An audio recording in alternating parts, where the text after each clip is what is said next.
Hey guys, I'm Mark. I'm Alon. And welcome to another episode of The Next Man Up. Well, hey guys, welcome once again to the Next Man Up podcast, where we are helping fathers guide their sons into manhood, because when boys become healthy and godly men, everyone benefits. My name is Mark Standifer. So good to be with you again and to have you with us again as we embark on part 2 of our conversation with Craig. If you missed last week's episode, it may be beneficial to go back and listen to that so you get a sense for who Craig is, part of his story, why we're having the conversation that we are, and then you can pick up right where we left off last week with the beginning of this episode this week. Okay, so let's now just jump right into where we left off last week with the rest of our conversation with Craig Fullen, dad, husband, performance coach, and this champion of the idea called joyful mindset. We'll get into that in this episode and more. So without further ado, let's go. Here's part 2 with Craig Fullen. So Craig, take us up to where you are now going professionally and some of the things that you want to do and how this joyful mindset idea is influencing the direction that you're going and the difference that you want to make. Sure. So I've worked with a few individuals now, kind of on an informal basis, with this whole joyful mindset concept. Some people who have gone through some difficult times and really helping them change their mindset and to be able to find more joy and peace in their life, knowing that that's ultimately what we want. We want joy and peace in our life, right? That's why we pursue things. In contrast, I think so many people are either on autopilot, like you said, Alon, or they're seeking comfort. Mm-hmm. And I think some people just want to be comfortable. But the challenge with that is, I think you're only going to find fulfillment in life if you're growing and you're contributing. Okay? And if you're not growing and contributing, you're going to find like, whoa, you're going to get depressed. You're going to struggle and like, what's life about? Like, why am I here? And then you just kind of fall into these routines, and I think that's why a lot of people are struggling is they're not growing and they're not contributing because they've pursued more of a comfort basis. Mm-hmm, mm-hmm. So that's something that kind of sticks out for me. But one of the big things that I'm doing as I'm focusing on coaching and some of the things I'm starting to work on now, focus a little bit on the mental performance side, because that's I coach baseball. My son plays baseball, and that's one of the places where mental performance and having the right mindset is so critical. I've played baseball for years with the wrong mindset. As you know, we've talked about this. Well, and it's got to be the most mentally challenging sport there is. I mean, and just, you've got, it's just a completely different sport than football or basketball or soccer, which have like a flow to them. Yeah. And you're kind of more in reaction mode where, you're up there, getting a few at bats a game. You're maybe on the mound pitching and in a tight situation, or you get a couple of chances to make a play in the field. I mean, and you've got to be able to do that. That's right. And if you don't, then how do you move on and still be able to keep your head in the game? It's not just throw your glove and stomp your feet. Correct. That's what I did Maybe wrong. I was going to say, that's why it didn't work for me. Wow. So, some of my initial things that I'm focusing on now is a little bit of the mental performance in that, but I really want to help individuals with this kind of mindset process, not just mental, some people, they may want to, hey, I want to achieve this goal. So let's kind of focus on the mental performance aspect of it. But I think so many people they're looking for joy, peace, and then kind of, the purpose and all these things we've talked about, and how do you get there? And so much of that is, going back to this whole idea of, awareness of feelings and thoughts, and focusing on those issues. I think that the idea of identity, which we hit on a little bit, people having an identity, what is their identity? I mean, that is such a big deal in being able to achieve any goal is, do you have the right identity? And that's where I think a lot of people fail in achieving their goals. Is they may set a goal, but if they don't in their mind really see themselves as being that person who can achieve that goal, most likely their brain's going to kind of work in a counterproductive way. Yeah. And not get them to that goal. So let me stop you there. Unpack that for a little bit, because I want to make sure we give you a chance to explain clearly what you mean by understanding identity. Okay. Because I think in our gender in particular, guys get it wrong all the time in terms of defining our identity. But share your thoughts. Can I flip it back to you? Yeah. So give me an example where you think we get it wrong. Wait, who's the host here? No, so I think nice. I think men in particular are wrapped up in what we do. That we find our identity in the doing. And Correct. Maybe for many that's professional, maybe for others it is it's a role that we play.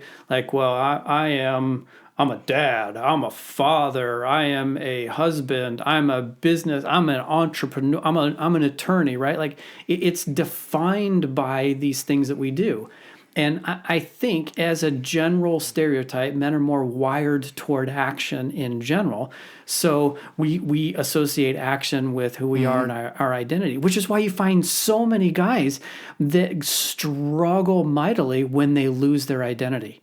Correct. In terms of being let go from the job. Or in my case, when I'm 19, 20 years old and I'm hanging up my baseball spikes, I'm retiring in early in my college career, and it's like, okay, who am I? This is all I've ever known. That's not true, but at the time it was like, this is all I've ever. I'm a baseball player.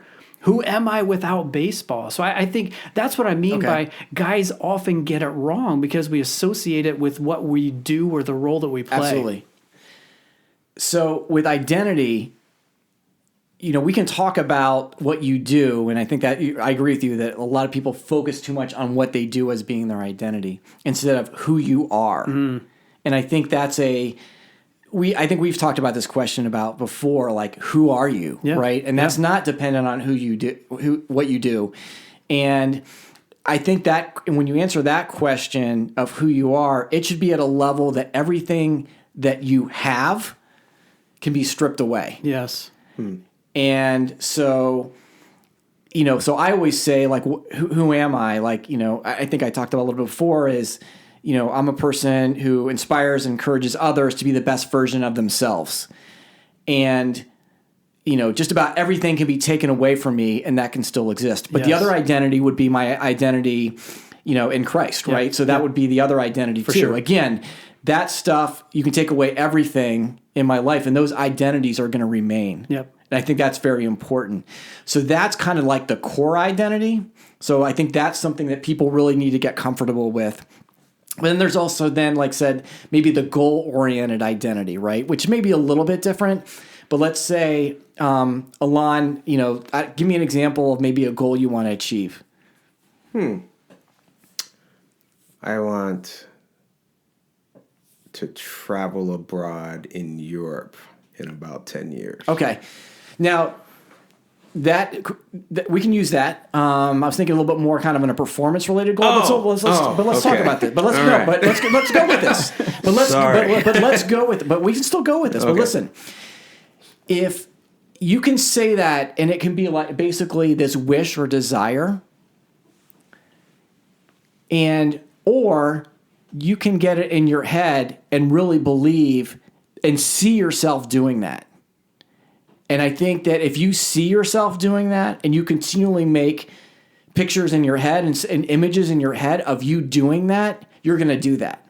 Because what's going to happen is that's going to activate things in your subconscious mind, and you're going to naturally do things and pursue things and become aware of things that you need to do to get you to travel abroad at that time. Does that make sense? Okay. But if you don't really believe that and it's just kind of thrown out there as like a wish, it's probably not going to happen. Does that make sense? Yeah, it makes total sense. And I think that's, you could use this on, a lot of people use this like with like weight loss, right? Yep. Or fitness. And like, well, I want to lose 20 pounds. But unless you really see yourself in your mind as that fit person, you're probably not going to achieve that goal. Okay? Because it's got to be something ingrained in you, so you just do it. It doesn't even become a question of, oh, I need to work out today. It's just part of who you are now, right? It's part of that identity. And that's something I really learned again from David Goggins, who's an ultra marathon runner. Is somebody asked him, like, he runs these marathons, 135 miles or more or whatever, and they asked him, you really must like to run. He's like, no, it's just like, but it's become what he does now, and it's so much part of his identity that he just goes and trains, and it doesn't faze him, right? It's just because he's defined, he's kind of created that identity of who he is. Yeah. And I'm sure that helped with his, some of the things he went through with his Navy SEAL training, with his Army Ranger training, probably gave him that the skill set and the mind to be able to create those kind of images in his mind to be able to do those things, because he knows now whatever I decide to do, I can do, right? Because he's accomplished things physically and mentally that are beyond what mere mortals. Yes, mere mortals can do, right? So I think that, but that really impressed upon me this whole idea of identity, how important it is when you want to achieve goals. A few weeks ago, you texted me a phrase that just it stuck with me for a while, and I told you I woke up one morning just still kind of haunted by the phrase, but it's standards over feelings. Choosing to live this way, however, is aligned with who you are, choosing to live that way, regardless of whether I feel like it today or not. And again, it's not like ignoring feelings, but choosing to move past those feelings because I've chosen these standards. And these standards are important to me, and therefore I live by them just because it's who I am. It's my identity, small I identity, right? Yeah, exactly. Yeah. And I can't claim credit for that. It came from, I believe, Ben Newman, who's a mental performance or peak performance coach for the Alabama football team. But when he said that, like, that really just resonated with me. I'm like, this is it. This is that mentality that really sets you apart, is when you can, it's kind of that, when people talk about discipline, discipline is doing the things that you need to do even when you don't want to, right? Yeah. Mm-hmm. But if it becomes such a part of your identity, and those standards become such a part of your identity, it's almost like you don't have to think about it, And even this morning, like, I did my normal cardio workout. I just did it. It wasn't like really. I didn't really have to think too much about it. It wasn't, I need to do this. I'm like, okay, this is what I do. Yeah, what you do. I'm just thinking in my head. Like, I honestly believe the one of the greatest gifts of God's given us is choice, like the ability to choose. He values that. Man, we were sitting somewhere. Actually, I was sitting somewhere with a friend and a couple of friends, and someone said that, like God values choice, like a lot. He gives us the freedom to make choices. And so, like, making the choices is big, and we should be adamant about making choices that, like, better ourselves, like, in life. And so hearing this, like, the choice of standard over feeling, like, you have a choice, like no one else does for you, but you do, and you can choose to live out, like, what makes you a better person, or you could choose to jump into your feeling. And I love that. You know what I mean? That's great. Like that's pretty sweet. I'm like, well, how does this play out, like, in real life? And I'm thinking, well, one of my standards is that I want to honor people. And there's so many times during the day where I can choose to allow a feeling to stop me from honoring someone, even when I really think they deserve dishonor. Mm-hmm. When I feel, you know what I'm saying? Like, absolutely. Like so many times, man, I am like the worst. I feel when it comes to driving and someone cuts me off, especially before 10 a.m. in the morning, like rush hour traffic and whatnot. Like, some guy cut me off the other day, and I'm going to tell you, I did not honor him. I did not honor him. I made a choice to go for, like, feelings over my standards, but like that's a big deal. And when I think about men, especially in the area of success, like, like I'm going to step over someone or step on somebody to get up the ladder, like in life. That's like a normal trait of being a man. At least that's what's portrayed that I see in media and such. And, to say, you know what, I'm going to honor this person. I'm not going to step over them. I'm not going to step on them. I'm not going to lie about them. I'm not going to cheat on them. I'm going to honor them by loving them, is a hard choice to make. But when you make that first step, and then you make a second step, like my pastor, Rich Nathan, says that. He says, the Christian life is left foot, right foot. In other words, it's one foot after the other. And so in this case, when you make one step to choose standard one day, and then you choose a standard the next day and choose a standard the next day, you can look back like 100 days later and see that you've traveled hundreds of miles. And, that's how this gets ingrained in you. That's how you build this. That's how you become this person who continues to choose, I'm going to choose my inner core values to live out because this is who I am every day. That's powerful to me. I love that. That's good stuff. So, this, Craig, our listener is primarily the dad out there that's in the mix and wants to be a better dad, wants to show up better, be a better husband, be a better leader at home, all those different roles that we play as men. And I'm wondering in this vein of the joyful mindset and standards over feelings, what would you say to that dad out there that's listening, that's like, how do I do this? Or how does it really apply to me in the home? I kind of get it in sports and the elite performance, and I kind of get it in the boardroom or out trying to close the deal. But tell me how it affects how I show up at home too. Yeah.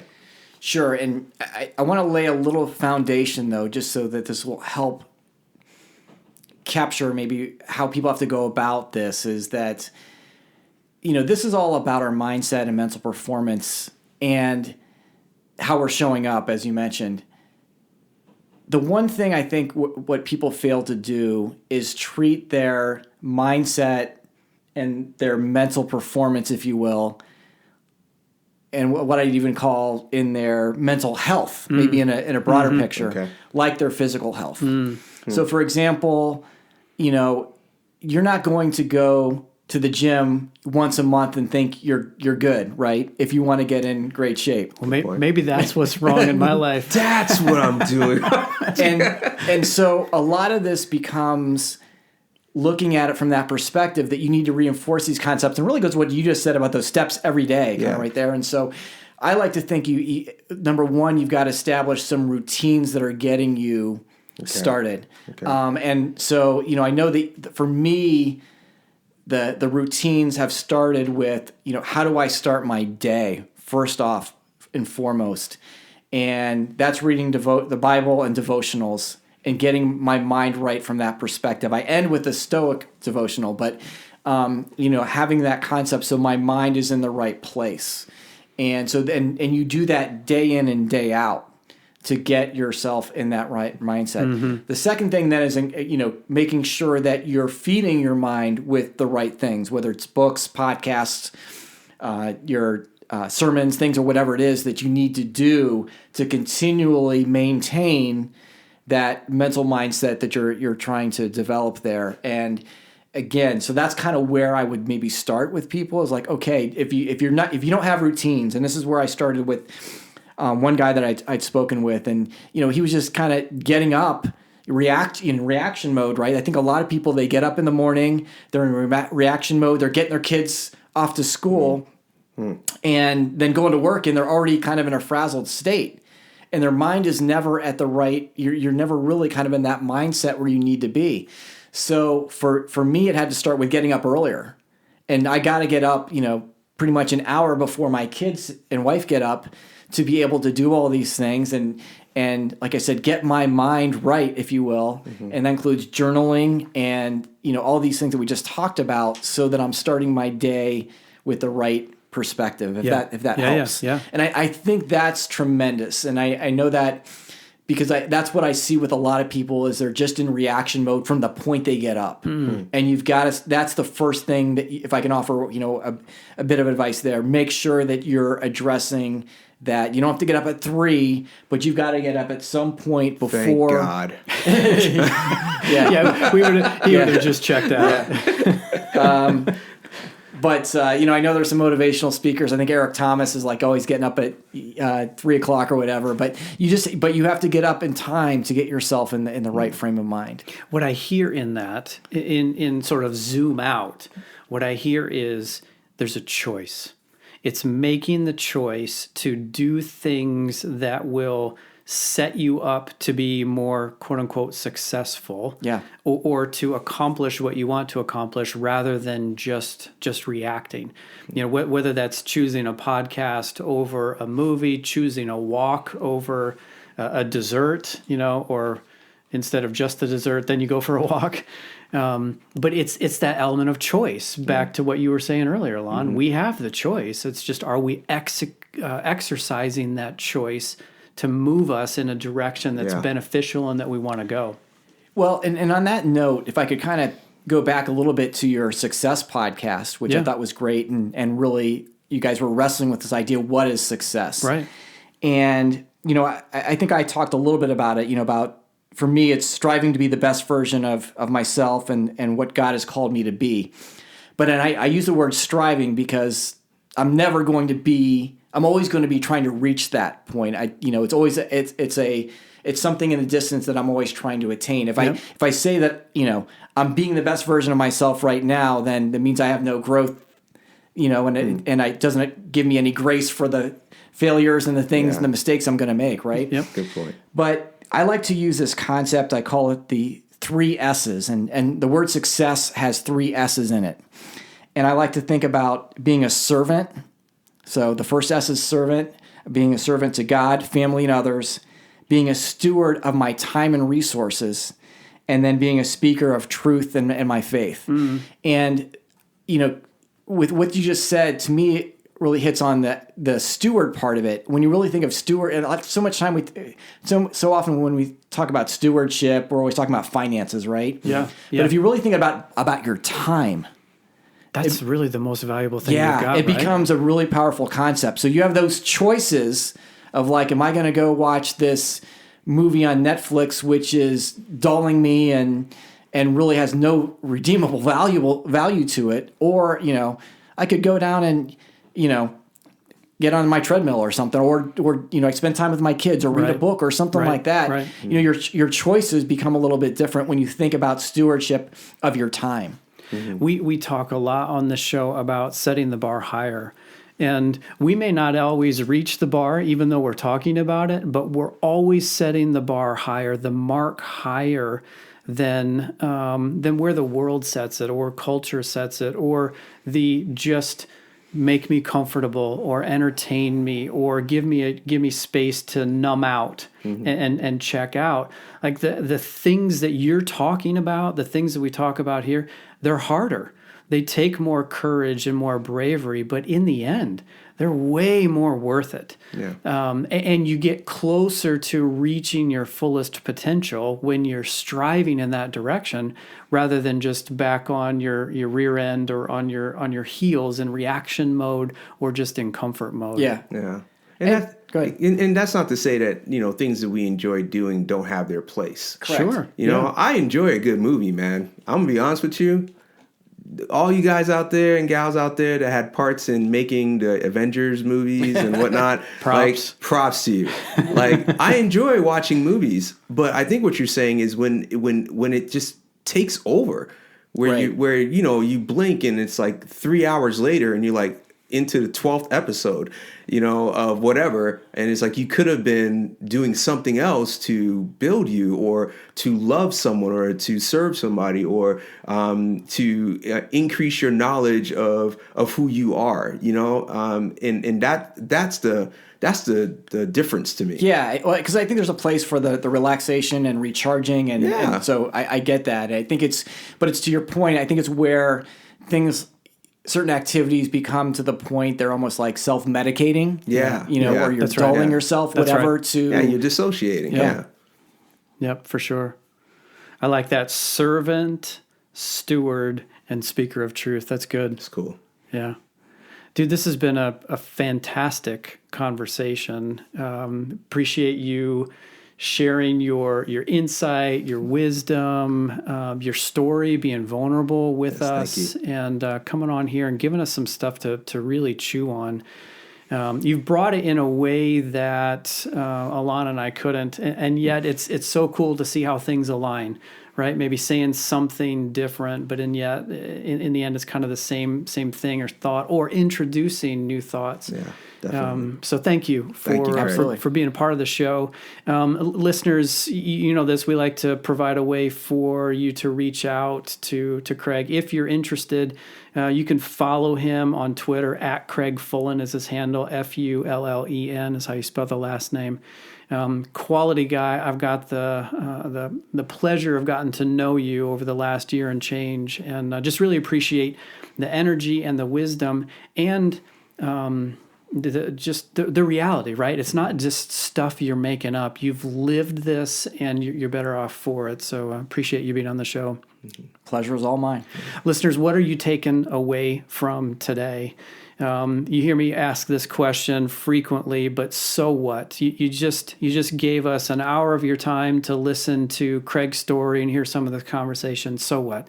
What are you going to do about it? How can you take what you've heard and turn it into positive movement, forward growth in your own life and in the various roles that you play, whether that's at home or out in the workplace?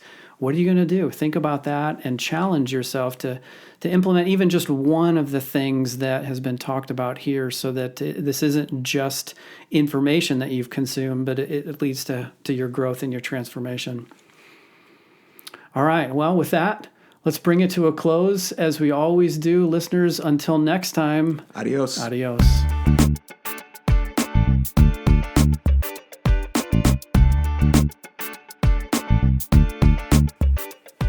Hey, listeners, thanks for journeying with us on this Next Man Up podcast.